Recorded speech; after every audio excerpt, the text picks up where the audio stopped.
There is a ton of games launching in the month of November, and we're starting off with one of the most highly anticipated ones this year, Metro Awakening, a VR game from the super popular Metro series. This puts you in the Metro universe in a game specifically built for VR, story-driven first-person shooter, and although it's barely been out, we've got 71% 5-star rating. People saying this is a real Metro game in VR. It's a masterpiece, it's amazing, but people in the lower reviews talking about it is new and it does come with bugs. Some had bugs that would stop the game on them, others had weird visual artifacting and issues get in the way of enjoying the game, but so far most people giving it good marks and saying that if you're a fan of Metro, you will enjoy the VR version of it. Living Room is also out now, and this is a mixed reality game that lets you transform your home space into a wildlife sanctuary. If you've been looking for something like a virtual pet or a place where you get to take care of wildlife in your own home, this advertises itself as a wholesome and quirky mixed reality simulation game. Only out for a few days, but a great rating so far, 4.9 stars with nearly 20 people getting it there. People saying it's already one of the best mixed reality games you can get. It's just cozy and it has fun puzzle modes, and no one giving it any bad written reviews at all. Definitely an adorable one if you're looking for something more peaceful and relaxing. The #1 DJ app on iPhone, iPad, and other devices has now reached MetaQuest. Algorithm's DJay has a VR version that has just launched, so now you can have virtual turntables and mixers in your own home. Although I've got to warn you of not being out long, it's got a rough rating, 3.5 stars so far. Some people saying it's wow and it's a great DJ app, but people complaining that the SoundCloud integration for it is broken. And oddly, with 27% of the people so far giving it a 1-star rating, only one person has actually written what's going on, but another 2-star rating saying the SoundCloud on there needs to get fixed and it would go up to 5 stars. If you're interested in this one, maybe keep an eye out, see if they fix that, and then check it out. And with all those games launched now, we're getting more into the upcoming games, and Walltown Wonders is one I actually got to try early this year at Gamescom. A beautiful mixed reality game where you build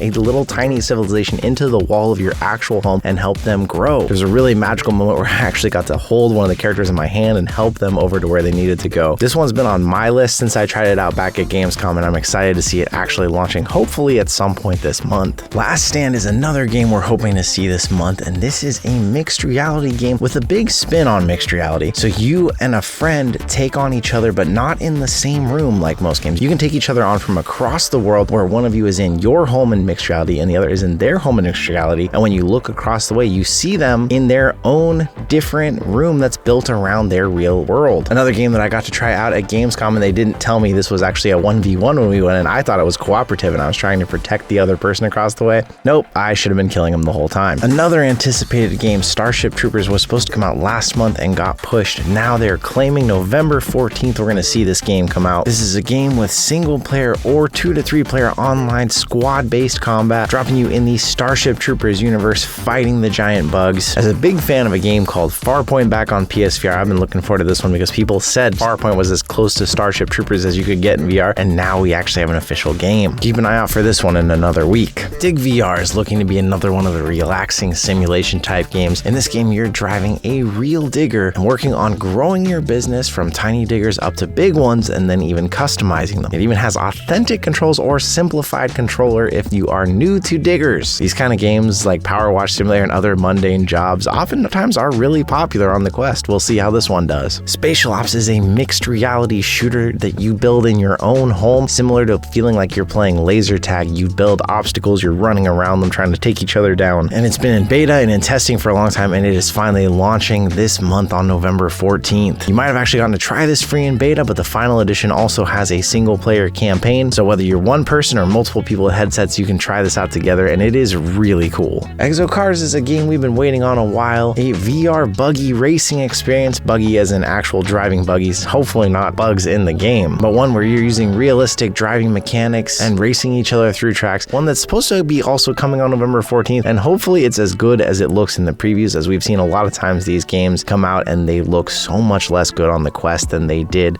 in trailers. We'll know soon. Hopefully you and your friends are local and can bring together your headsets if you want to try out Game Night, a game that is already free but is supposed to be having their full launch later this month. This is basically party games, whether you're playing cooperatively, competitively, or you can even play single player, where you use hand tracking in your actual body to play the game without any controllers. But weirdly, this game already has 1 review, no written words, and it's 1 star, so that might officially make it the lowest reviewed game on the store. If you get it and check it out, put a review, let them know something so that we at least have something to go off of here. The Thrill of the Fight is one of the biggest and most well-known VR boxing games out there, and the sequel is coming later this month on the 21st. A fully reimagined sequel to the original, and in early access, this game has one of the features most people asked for in Thrill of the Fight, an online player versus mode, but with a lot of single player content coming too. What do you think? Were you a fan of Thrill of the Fight 1? Squingle is a game that's actually been around for years in various forms and updates, and it might finally be getting its full launch this month. A simple puzzle game where you have to move an object through intestine-like puzzles, and somehow a 5-star game with nearly 100 ratings and barely a single rating under 5 stars. Personally, I tried this game and I don't really get it, but everybody else seems to love it, so maybe you will too. In the world of fitness apps for the Quest, we keep seeing more and more, and xFIT, powered by the World of Dance, is the next upcoming one on November 21st, with more of a focus on virtual instructors instead of real world like many of the other games. This advertises that it's a whole new level of rhythm fitness with AI-powered coaches, VR and MR modes, full body workouts. It'll be an interesting one to see as there's more and more of these coming out of the time. It's harder to distinguish them. Roller coaster games are something they say we all really have to have in VR, but Coaster Mania is looking to do a mixed reality twist on one where you can build and design coasters throughout your own home, and then when you build them you can ride them, although that part is in virtual reality. I personally am really looking forward to the day where a game comes that you can build a coaster through your house and then ride that coaster to scale, although the cameras on the Quest are probably not powerful enough to capture something like that, but that would be really cool. Coaster Mania does come with a low price at $9.99, and due to it being in early access, there is already reviews on it. Of course, these are on the early access version, but 69%